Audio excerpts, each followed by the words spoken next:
Hi, it's Lisa from Lisa Heal Yourself, and today I want to talk about symptoms. I want to talk about what to do when you're in a flare and how to handle symptoms from a place of intuition and peace and being able to stay consistent and follow your plan rather than be reactive, get caught up in the spiral, the negative spiral, downward spiral of what am I going to do, the franticness, the overwhelming nature, this kind of thing. So when you're in a flare, when you're in a spiral, when your symptoms are coming to the forefront and they are excruciating, you are in fight or flight, you're in a fear-based mode, and that is never ever the time to make decisions, long-term decisions about your health. It's never the time to make decisions about your health, no matter what. So what I suggest and what I recommend is you take a breath every day, you sit down on a good day, you be at peace, and you say, what do I do? What am I comfortable with? What has worked for me when my symptoms have flared up? And then when you're at peace, you let these ideas come to you. What has worked? And you jot them down. So for me, dunking my face in ice water has helped. Doing an enema when I'm at the peak of symptoms will release some toxicity or tension, whatever it is, and that will help settle the symptoms.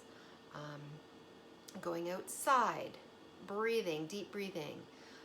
So using peppermint essential oil. There's a number of things, and I'm sure mine are not your things that help. Maybe they are, maybe they aren't. But you make a list of what has helped you over the years. What do you really feel? What is your best sort of diet? What's your best thing to eat when you're in a flare? What's your best thing to do with your body? Is it to be active and get up and go for a walk and distract? Or is it to like rest it, be peaceful? What kind of topical things do you put on your body that have helped? Does taking a bath help? Does doing a sauna help? Does doing an enema help?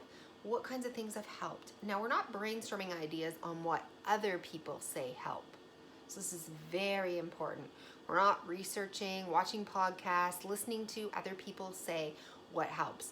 We are going back into our own mind, into our own internal bank of knowledge, and we're saying what has helped. Literally, what has helped over the years? Take the edge off. Help to bring me down. If my symptoms are a 10, help to bring me down to an 8. Help me bring me down to a 7. What has helped? Release the tension, release the pressure, minimize the symptoms. What has helped me get through this emotionally, mentally, physically, whatever. What has helped you in all the different categories and ways. And you may need to do this several times until you remember and you really listen to your own intuition. Because the best decisions come from your own intuition, your own inner knowledge, your own inner knowing. And you'll just sort of get these ideas like this. Now I want you to write those down. They're very important. When your inner intuition speaks to you, listen. It may be a whisper. It may be a solid answer. It may be something that just keeps coming up again and again as a thought. I think maybe this, whatever. Or yes, I remember this really helped this one day. So we're going to compile a list of not too many things. 6 things maximum, okay? 6 things maximum. 5 if you can, on one hand. So it's easy to take action on. Something mentally that helps you get through it, a few physical things that help you get through it, some emotional thing that will help you get through it or release or anything that you've done. Now, this is the time to make decisions. When you're thinking, when you're making them from your intuition, when you are not in fight or flight, when you're not in the fear-based, when you have a moment to settle, when you're on a good day, when you're feeling positive about healing, this is the day to make this and compile this list.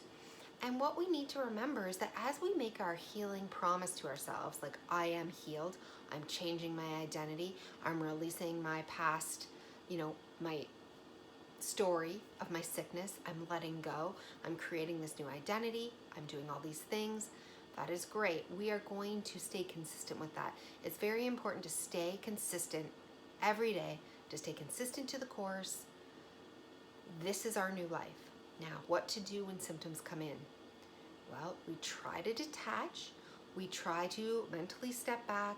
We try to feel our emotions, our feelings. We try not to get caught up in the stories and then downward spiral and the overwhelming fight or flight, and like all you can do is second to second symptom management. But if we get into that spot, we detach and we say, okay, from my intuition based self, from my peaceful self, from myself who knows that I'm going to be consistent. I'm going to stay the course with this mind body healing. I'm going to stay the course with creating my new identity. I'm just in a moment of practice. This is my practice opportunity. You get out your list, you detach, and you slowly and thoroughly go through those things on your list. Okay, I'm going to, use my peppermint essential oil. I'm going to do my enema. I'm going to take my face bath. Now, we want to do them slowly and methodically. Not, oh my God, I need to search the internet. What should I do right now? I'm going crazy. No, we have a plan. We need to follow our plan. Follow our plan from the place that we made it, that was a better place. We're not going to follow that fear-based impulse, right? That fear-based impulse to search, to look for help, to need something else, to need more than we have inside us, to give away our power. We're not going to do that. We're not going to frantically do the enema and frantically do this and frantically do that and like start, wailing at the universe and saying I can never heal. That is not what we're going to do. We're going to stay in our mentality. We're going to stay in our lane. I am healing. I will be healed. I am healed. I'm healed. I'm already healed. This is just a practice opportunity. I will get through this. I know I'll be on the other side of this shortly, and I'm going to slowly and easily, with a detached nature, just follow my intuition-based protocol, and you're going to, with ease, get your enema prepared, do it. And then you're going to move on to your next thing that helps you, and your next thing that helps you, and your next thing that helps you. With the mental detachment, with the knowledge that we're not breaking our consistency, our promise to ourselves, our pattern, because we're going forward. But we have this plan in place, and it was driven not from fear. It was made in a place of peace. So we know we can follow it, and we know we don't need anything more. We don't need to search. We don't need to look for help.